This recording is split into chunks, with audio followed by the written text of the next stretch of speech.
Vote শেষ, এবার অপেক্ষা ফলাফলের। মাঝে রয়েছে কয়েকটা দিন।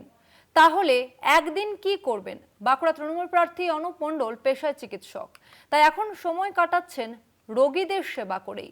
বাঁকুড়া বিধানসভা তৃণমূলের হাতছাড়া, পুরনো কেন্দ্রে ফের দখল নিয়ে তাই শাসক দল এবার বেছে নিয়েছিল বাঁকুড়ার ভূমিপুত্র নামী চিকিৎসক অনুপ মণ্ডলকে। প্রার্থী ঘোষণার পর থেকেই একদিকে চোখের চিকিৎসা পরিষেবা, অন্যদিকে প্রচার, দুই সামলেছেন তিনি। সকালে রোগী দেখা এবং তারপর আবার দুপুরে প্রচার এবং তারপর আবার অপারেশন টেবিল সামলে বিকেল থেকে রাতে ছুটে বেরিয়েছিলেন বাঁকুড়ার মানুষদের দরজায় দরজায়। এখন সেই ব্যস্ততা কিছুটা কমেছে, তাই পুরোপুরি মন দিয়েছেন চিকিৎসা পরিষেবাতে। তবে তার নজর রয়েছে স্ট্রং রুমেও। ডাক্তারবাবুর কাজ সঙ্গে সঙ্গে যেটা আমাকে দায়িত্ব ছিল সেই কাজ আমি স্ট্রং রুমে রোজ যাই।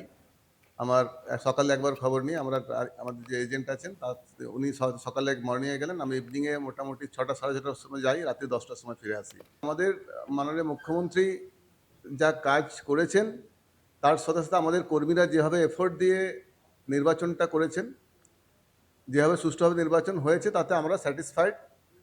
আমার তো পার্সোনালি মনে হয় যে আমাদের মানুষের রায় আমাদের পক্ষেই আছে।